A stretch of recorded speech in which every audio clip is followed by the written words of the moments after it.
What is up, guys? It's Server1 here, being you guys my third Metalfoe deck profile for June 2017 format. So this is probably, depending on you of course, going to be the last deck profile unless you tell me you want to see another Metalfoe build. And that is going to be my Metalfoe purest as possible with just 17 monsters.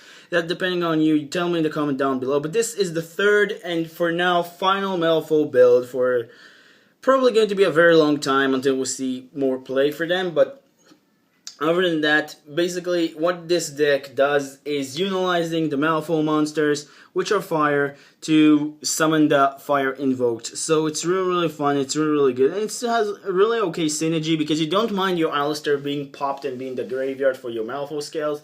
So yeah, it's just really good, giving you rank 3 plays, like you have rank 4 plays, kind of, like fusion plays. It's more of a fusion oriented, but yeah. Without further ado, let's get started. So starting off with every good Metalfoe deck, you want to run triple Gold Driver. You want to run triple Volflame, triple Silverd, triple Stilren, and only one Bismugear in this particular build. Now the reason behind one Bismugear, because it's really clogs, especially in this deck, because you don't want to open up too much scales and it's additional high scales that I don't need. So Bismugear can die really easily in the deck, so I just want to run just the one. And that's it for your Metalfoe monsters. You already know what there does, and if you don't know, you can check their effects or just see my previous videos. It's pretty simple what they all does, so yeah, don't need more explanation. Then double Archfiend Eccentric, because Archfiend Eccentric is your spell and trap destruction, as well as a monster destruction, like once per turn when she's summoned. Like on the scale it's monster spell and trap destruction, on the field it's monster destruction. So keep that in mind. It can only use effect once per turn. Also scale 7 really good, and it's also a really good extender because it's rank level 3, so you can use it for rank 3, and also light, so it's really useful. You want to run this card at 2. And then for another engine, which is also rank 3, and it's really awesome engine, underrated in my opinion, I run triple Mike, Warrior Guitar, and then I run one Symphonic Warrior mics. Now, this engine is so explosive. It's just basically a brilliant fusion with without playing brilliant fusion.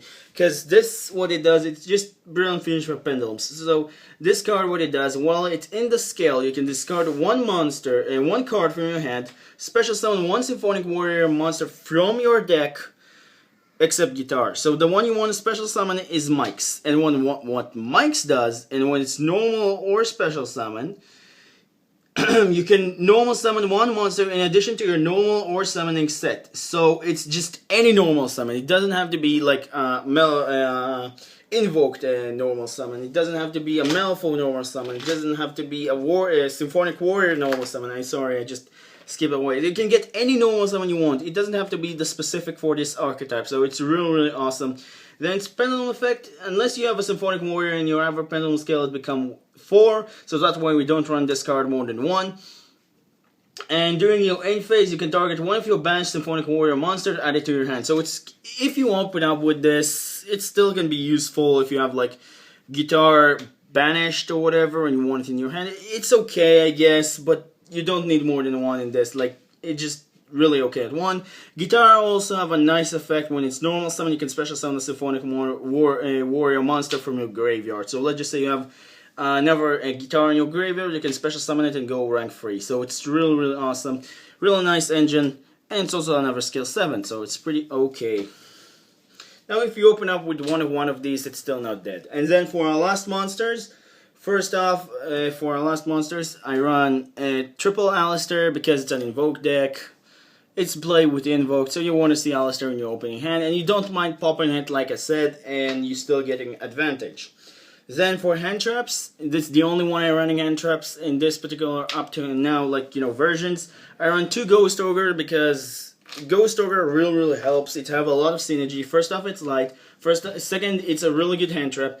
Third is level 3, and fourth is a tuner, so it's opening up a lot of options in the deck. So you want to run double Ghost Ogre. I will try to maximize her, but for now it's still like maximizing her just killed the deck. So, and then for last monster, you run one Maxi because it's Maxi. And that's it for monsters. Now we'll move on to our spells. So first off, for our first spell, I run one Metalfoe Fusion, one Metalfoe, full Metalfoe Fusion, because those are the basic fusion spells for Metalfoes. Then the two invocations for Invoked, because you want to see your Invoked. And this one, you want to see like in your hand, like not in your hand, you don't want to have like the ability, like you don't mind if one of these get banished, you don't want this one to get banished, but you still have this. So this one is a lot more needed in my opinion than like those.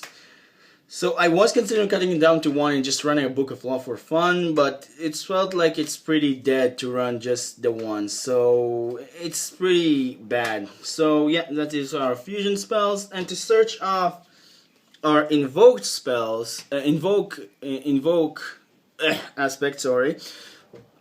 You want to run triple Magical Meltdown. Magical Meltdown is very good field spell in the deck, just because it have a lot of synergy with the fusion monsters. Now, this is really good in Metalfoe because it can also protect your own Metalfoe fusion monsters, which can be like, you know, you want to summon a Thrillium, you're afraid of Solemn Warning.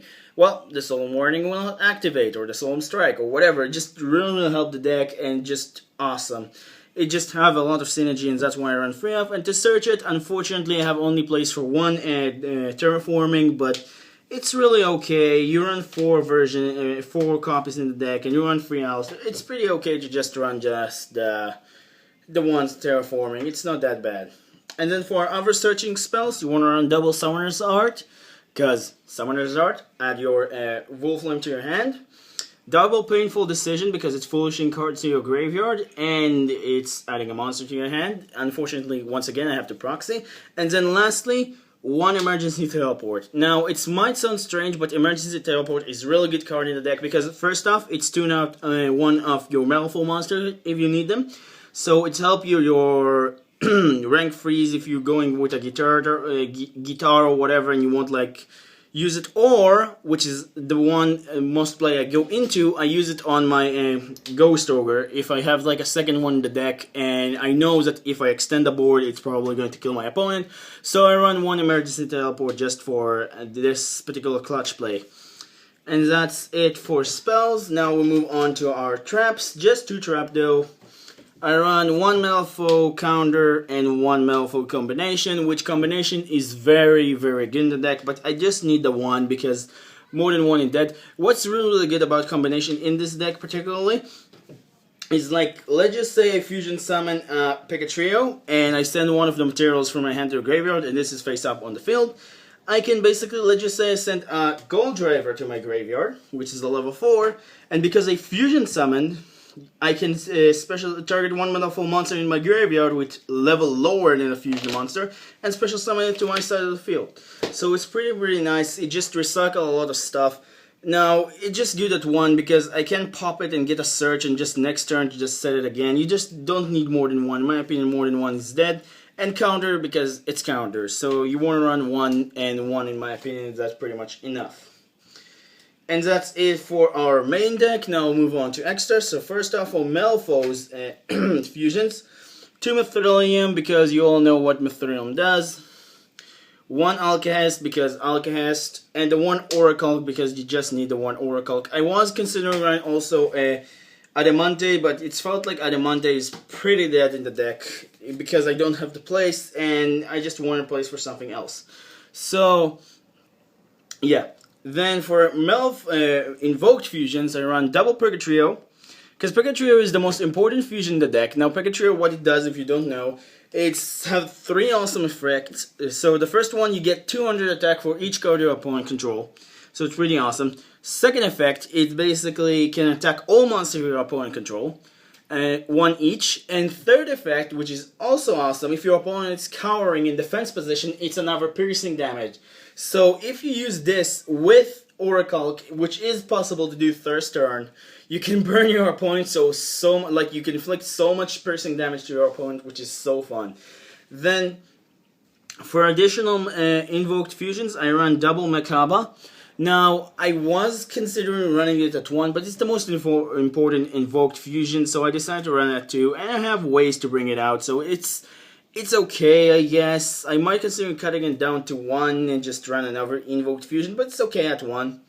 Then for your 2 fusions, which are 1-offs, you want to run 1 Lalacia for those annoying Earth decks that you faced against, and you can use your Max C after you use it, and the 1 Raijin for your Symphonic Warriors, which is the one I'm considering bumping up to 2, but because of the new format, it's just going to become okay. I mean, it could book a moon a lot of monsters, but when Link Summoning come up, I think this will lose a lot of its value. So yeah, pretty much that is the invoked engine you want to run. And that's it for fusions. Now we'll move on to our synchro aspect of the deck. You can decide not to run it and just run a lot more fusions, but I just felt like synchro will add a little bit more dimension to the deck. So I run 1 Coral Dragon because Coral Dragon is 2, what do you call it? It's Ghost Ogre plus something, plus Little Bird or another level 3, so it's pretty good. Then 1 Black Rose Dragon because it's Ghost Ogre plus Alistair is the best play with this because you get a Black Rose Dragon on board, nuke your opponent's field, and then you can get a Makaba or a Pikachu. It's pretty awesome because you don't mind the Alistair being in the graveyard. And then 1 Omega because Omega can help you be by itself, or you can use it to extend your Coral Dragon to get additional draw. So it's really awesome. It's also recycle any card you need from the graveyard. So I love this card really much at 1. Any card you need from the Banish Zone, sorry. And then for our 2 last monsters, which are Xyz, I run 1 Castel because it's Castel and it's Wind, and 1 Lavier because it's a good rank for in this deck because they do a lot of Banish and it really helps. And again, it's Wind, so it's help with your Regine, which I am considering bumping up to 2. So yeah. That's it for my Metalfoe Invoked deck profile. Oh, sorry. I'll put it like this. So, Metalfoe Invoked deck profile. So, hope you guys enjoy. This is the final, probably, deck profile for Metalfoe I'm probably going to do. Unless you tell me, once again, you want me to do the the version of the pure Metalfoe. But, yeah, this is really fun. So, I hope you guys enjoy. Don't forget to like, subscribe, it's really helped me, and I'll see you guys in the next video. Peace.